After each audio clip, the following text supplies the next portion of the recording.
పాలిచ్చే ఆవు వద్దని తన్నే దున్నపోతూ ప్రభుత్వాన్ని గెలిపించుకున్నాం.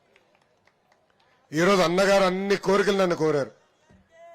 కానీ ఏనాడైనా మనం ఇక్కడున్న కోడిగుడ్డు మంత్రి దగ్గరికి వెళ్ళి మాకు న్యాయం చేయట్లేదు, ఆనాడు మీరు హామీలు ఇచ్చారని అడిగామా? ఎవరం వెళ్ళా. ఎందుకంటే తన్నే దున్నపోతు జోలికి ఎవరు వెళ్ళాం, తంతుంది కదా అని తెలుసు. కానీ పాలిచ్చే ఆవు దగ్గరికి వెళ్ళి ఇంకా 2 లీటర్లు ఎక్కువ ఇవ్వచ్చు కదా అని రోజు కొనుక్కుతాం. తన్నే దున్నపోతు వైకాపా ప్రభుత్వం, పాలిచ్చే ఆవు తెలుగుదేశం ప్రభుత్వం. అన్న ఒకసారి అది బాక్స్ ఇస్తారా? ఇక్కడున్న మీ శాసనసభ్యుడు నేను గిఫ్ట్ తీసుకొచ్చేది. ఆంధ్ర రాష్ట్ర పరువు తీసినందుకు ఆయనకు ఒక కోడిగుడ్డు ఇస్తున్నా. అంతర్జాతీయ స్థాయిలో ఆంధ్ర రాష్ట్ర పరువు తీసినందుకు మంత్రి గారికి నేను కోడిగుడ్డు అవార్డు ఇస్తున్నా. బాగుందా తల్లి అవార్డు? కరెక్టే కదా? ఇక్కడ ఉందా కోడిగుడ్డు అమ్మకి? పర్ఫెక్ట్ కదా ఇది? అన్నగారికి ఇస్తున్నా, డెలివరీ చేయమని నేను కోరుతున్నా. జాగ్రత్త అన్న. ఏమా ఈ కోడిగుడ్డు మంత్రి ఏకంగా పరిశ్రమల శాఖ మంత్రి ఆడుతుంది. అదృష్టవంతుడు, చిన్న వయసులో పరిశ్రమల శాఖ మంత్రి. ఇంకా మంత్రి గారి నియోజకవర్గం ఎలా ఉండాలి తల్లి? అసలు కంచుకోటలాగా తయారు చేయాలి. ఎక్కడ చూసినా రోడ్లు పడాలి.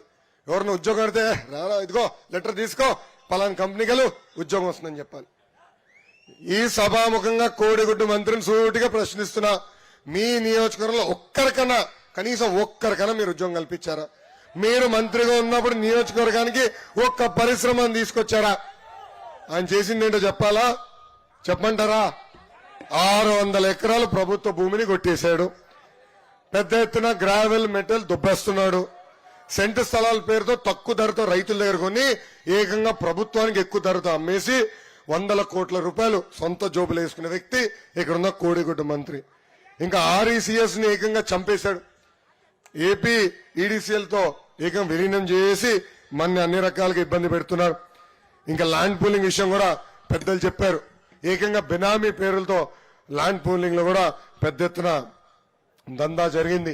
ఏకంగా ఈరోజు మంత్రి ఆయన చుట్టూన్న 4 తోడు దొంగలు గంజాయిని మన బిడ్డలకి పరిచయం చేశారు. గంజాయికి మన బిడ్డల్ని బానిసలుగా చేశారు. నేను చూశాను తల్లి, 100 కుటుంబాలు పాదయాత్ర నేను కలిశాను తల్లి. ఈ గంజాయి వల్ల ఎలా నాశనయ్యారో. ఈ సభాముఖి నేను హామీ ఇస్తున్నా, 2 నెలల్లో తెలుగుదేశం జనసేన ప్రభుత్వం ఏర్పడుతుంది. ఈ గంజాయి సరఫరా చేసిన ప్రతి యాదవని నేను వదిలిపెట్టను. ఈ సభాముఖంగా ప్రజలను కూడా నేను కోరుతున్నా, తెలుగుదేశం జనసేన బలపరిచిన అభ్యర్థిని ఇక్కడ